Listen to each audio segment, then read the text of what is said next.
Empires of the Mind, A Move of God, Part 3. Why embodied discipleship is your only realistic option.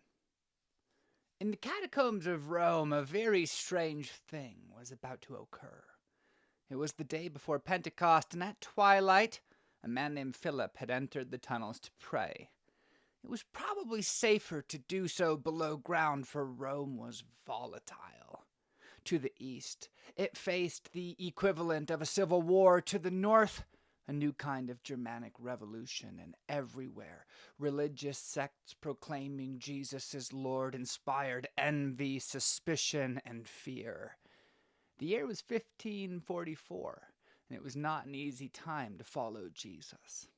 Not that Philip Neri cared. He was lively, with exceedingly bright eyes and a legendary sense of humor. He served the poor. He held prayer meetings. He tried and eventually failed to avoid church politics. On the night in question, in 1544, as Neri prayed, the tunnel suddenly blazed with light, for a ball of fire appeared. It passed through his praying mouth and into his chest and burned as though it would turn his heart into blazing gold. And at that moment, Philip Neri felt such a torrent of divine love that he cried out, "Enough, God, I can take no more." He felt as if his heart had expanded. And in fact, it seemed to have done just that, because afterwards there was a little dome on the left side of his chest. That is an extraordinary event, but it was hardly Philip's only miraculous experience. He had heavenly visions. He fought demons. He practically reconverted the eternal city, befriending the likes of Pius V and Ignatius of Loyola while brokering at least one era-defining peace deal. In the end, they dubbed him the Second Apostle of Rome. Would you like to know how he did it? The answer is simple, but I don't know that you'll like it. Philip Neri embraced radical discipleship. That is all there is to it. Philip modeled his lifestyle on the lifestyle of Jesus and obeyed Jesus' teachings, and the results were nothing short of miraculous. In a catastrophic time, there is no telling what a genuine disciple can do. This is part 3 on a series in 3 trends in Western Christianity. If you missed parts 1 and 2, you may want to go back and watch those too. In this video, I'm going to talk about discipleship, especially body-based discipleship grounded in the spiritual practices. Why is it that, after a centuries-long disembodying of faith, the tide has turned so quickly? And if living the lifestyle of Jesus defines Christianity, where did it go in the first place? To start, we're going to North Africa in the 3rd century.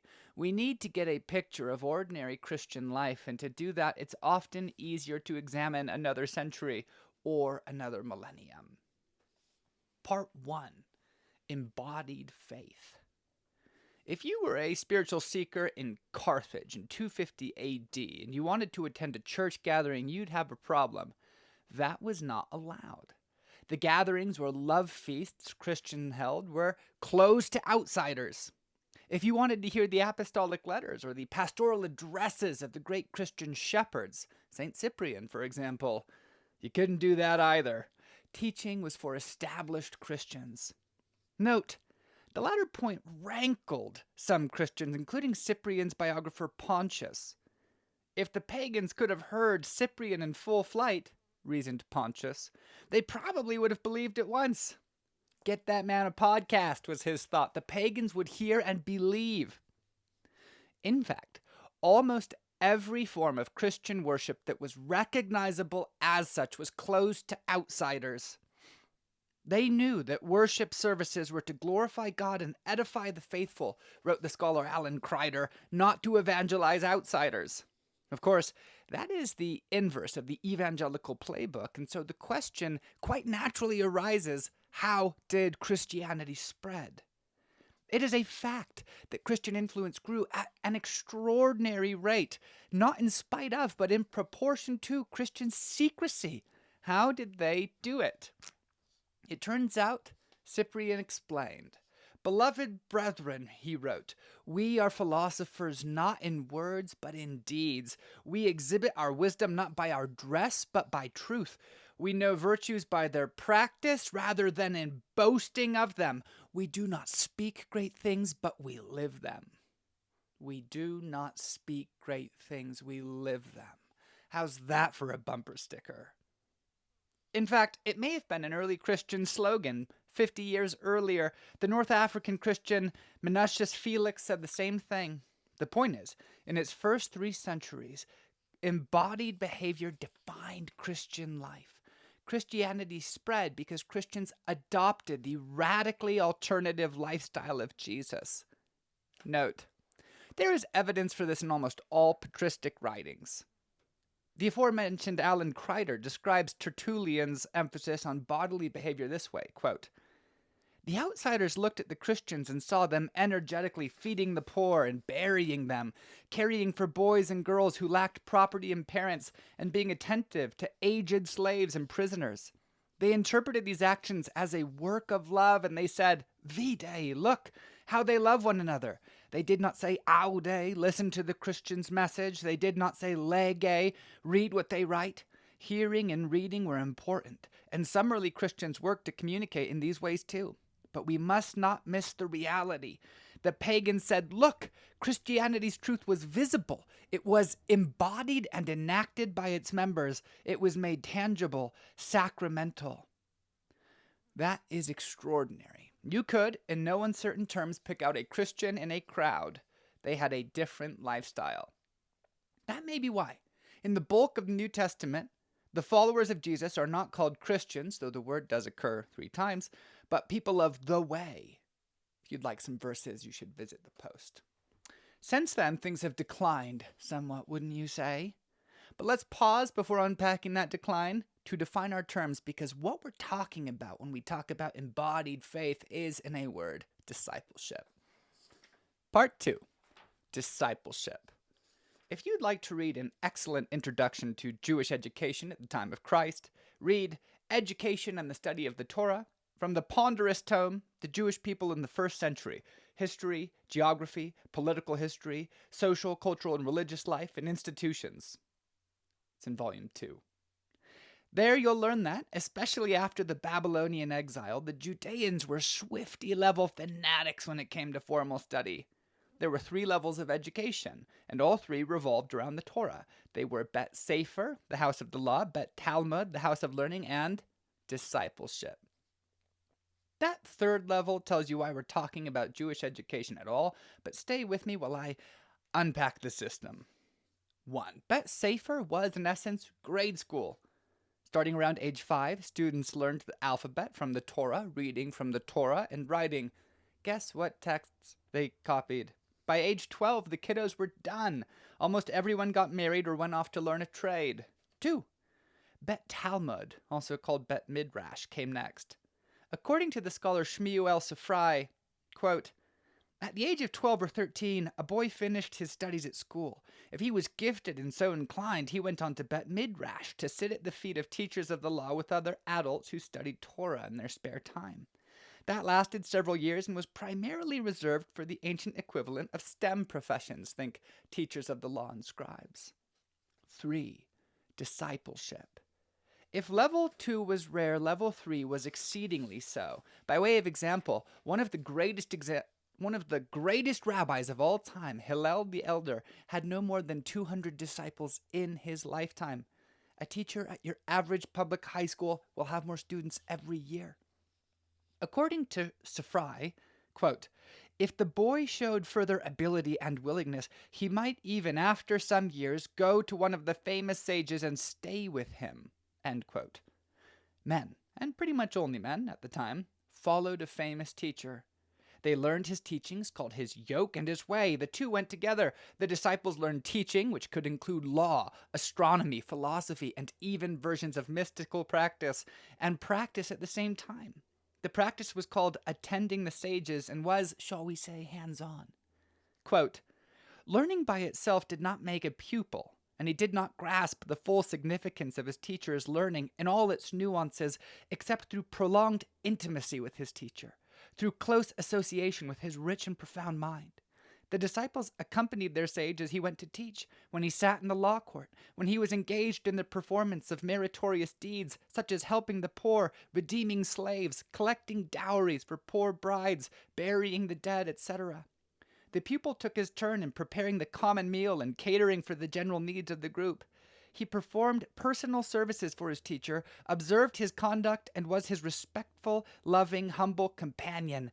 Some laws could not be studied theoretically or merely discussed, but could only be learned by serving the teacher. I hope you see the point. When Jesus called people to follow him and be his disciples, he had the institutions above in mind. To follow him was quite literally to be in his presence, learning his material, and imitating his lifestyle. I've got to say, for a long time, the church in the West has been stuck at level 1, learn the Bible and get a job.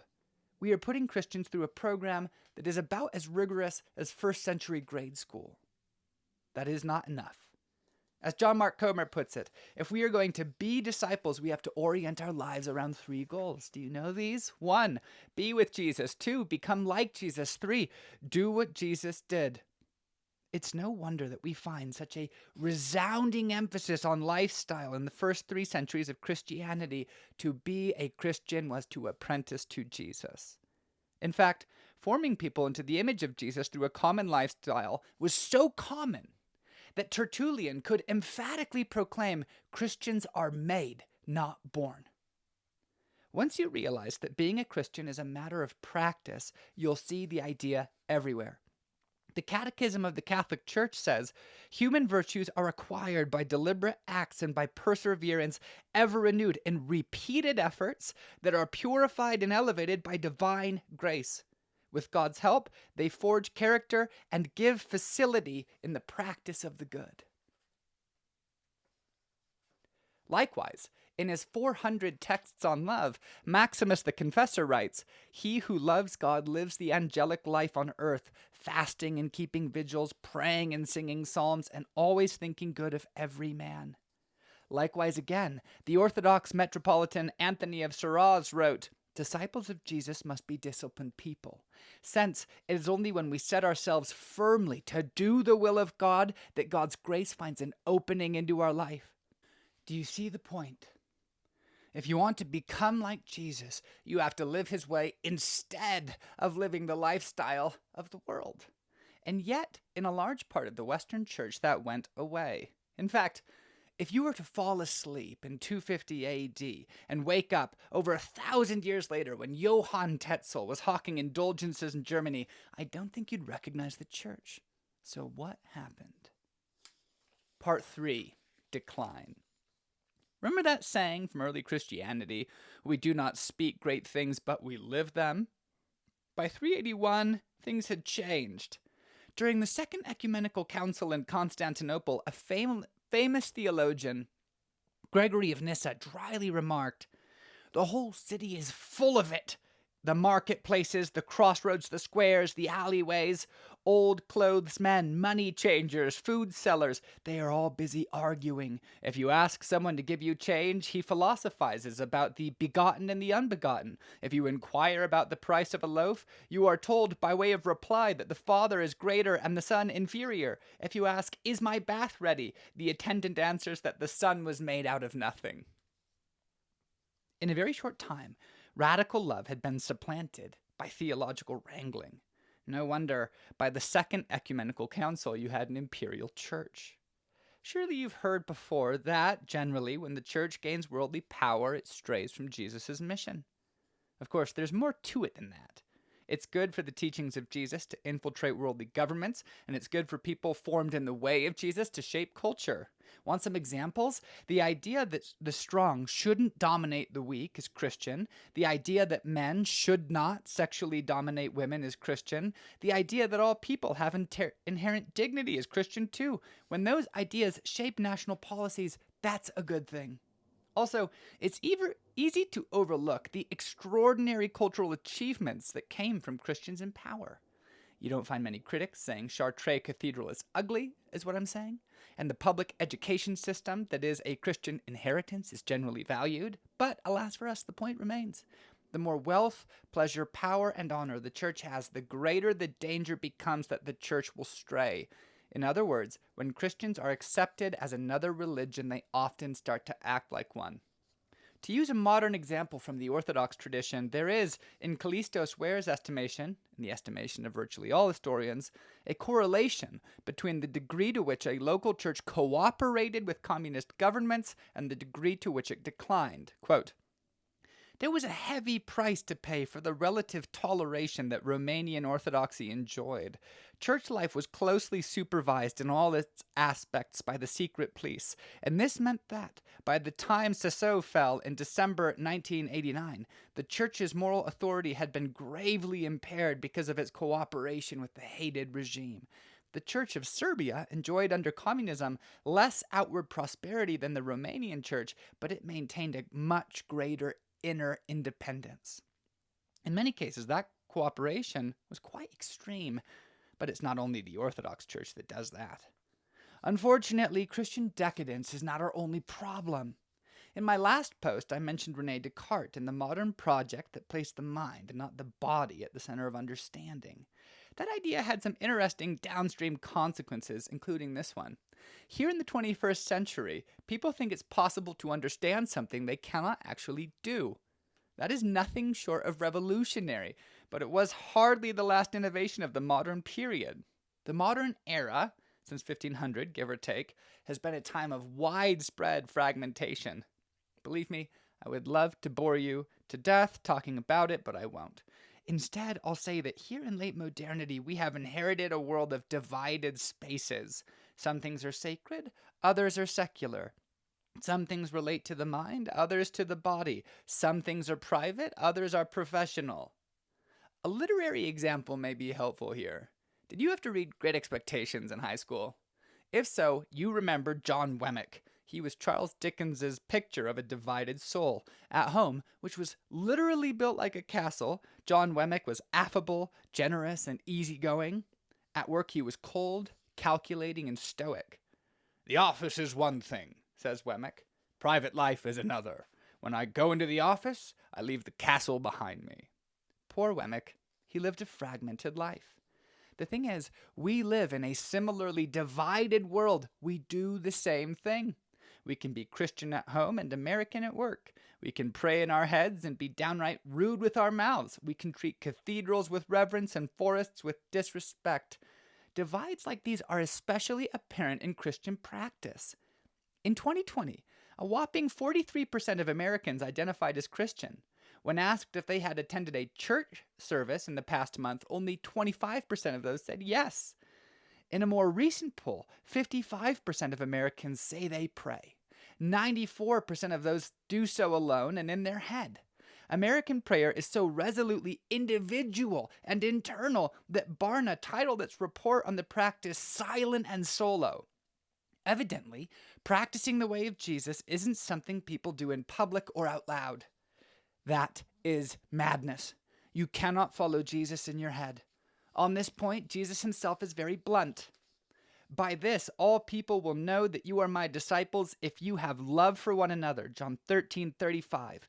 "Not everyone who says to me, 'Lord, Lord,' will enter the kingdom of heaven, but the one who does the will of my Father who is in heaven." Matthew 7:21.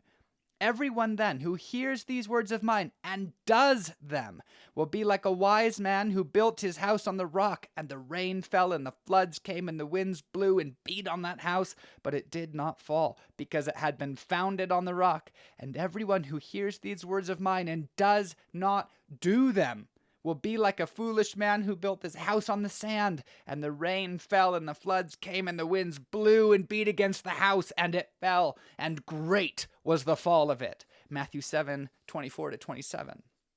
Do you see what I'm saying? Jesus wants followers, people who pattern their lives according to the template of Jesus. And you know what? There's a growing movement of people just like that. Part 4, Resurgence. Let's get the warning out of the way. Pretty much every time there is a renewal in terms of discipleship, it breaks off from the local church. That should alarm you, but it's true. The desert mothers and fathers of the 4th and 5th centuries fled the imperial church to practice the ascetic disciplines in the wilderness. The Hesychists and the non-possessors of the Eastern Orthodox tradition broke away from the church to practice transformative prayer.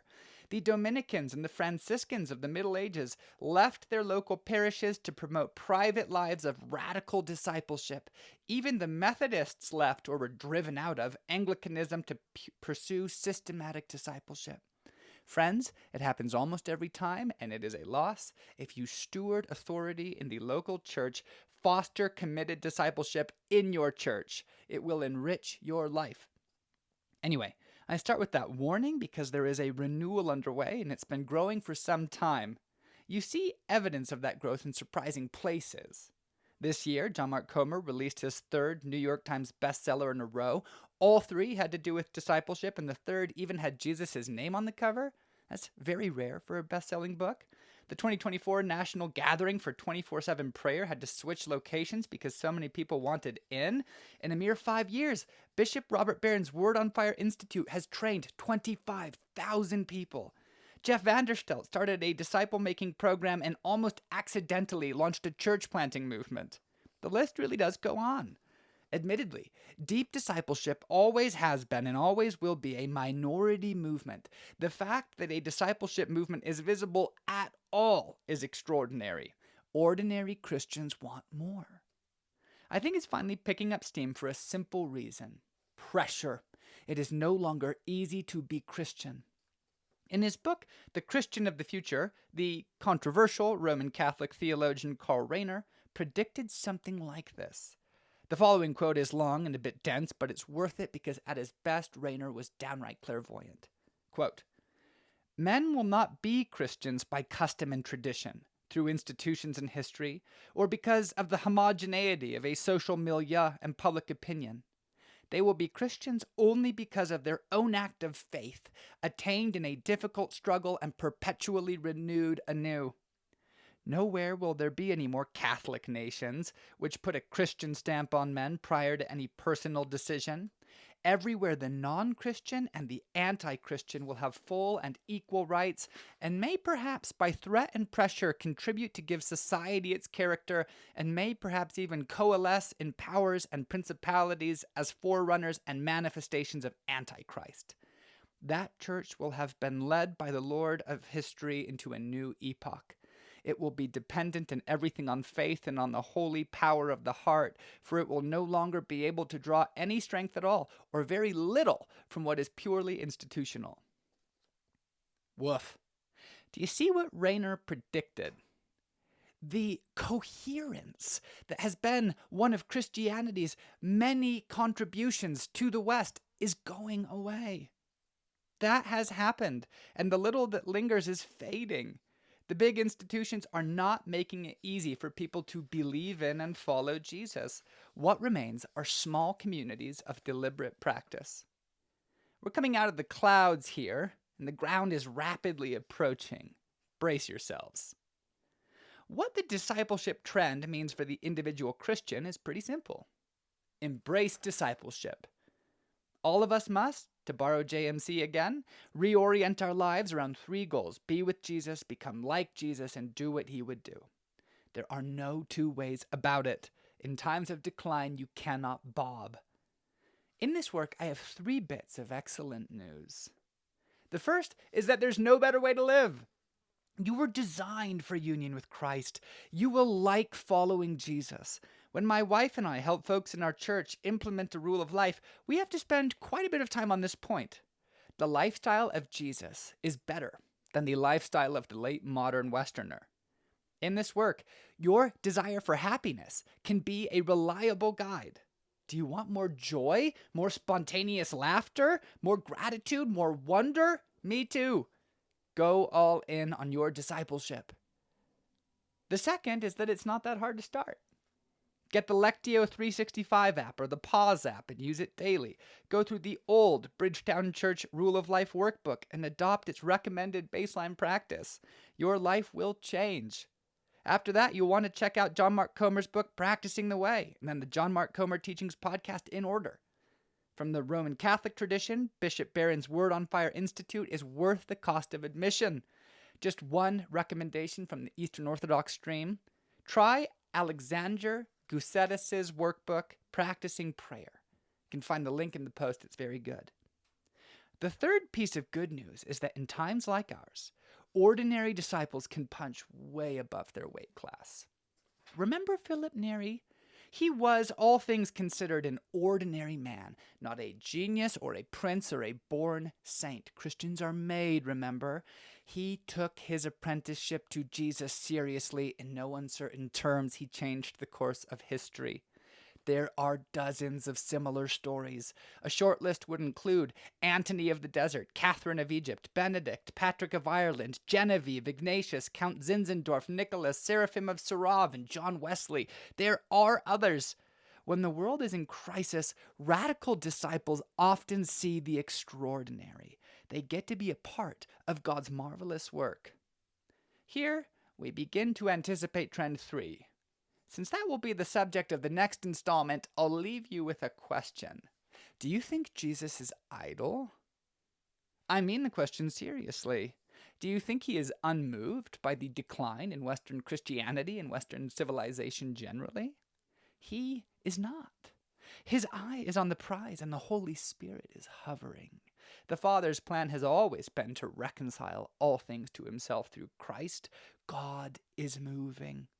When we embrace the life of the radical disciple, we are not so much calling on God to act as positioning ourselves to be a part of what he is doing.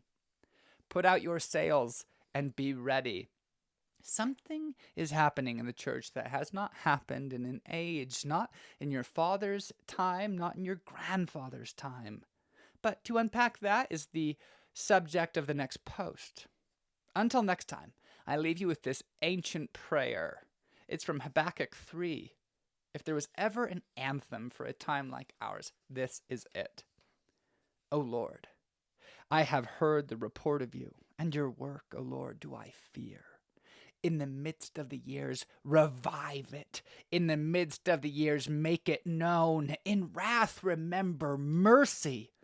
God came from Temran, and the Holy One from Mount Paran. His splendor covered the heavens, and the earth was full of his praise.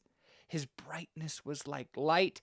Rays flashed from his hand, and there he veiled his power. Before him went pestilence, and plague followed at his heels. He stood and measured the earth. He looked and shook the nations. Then the eternal mountains were scattered. The everlasting hills sank low. His were the everlasting ways.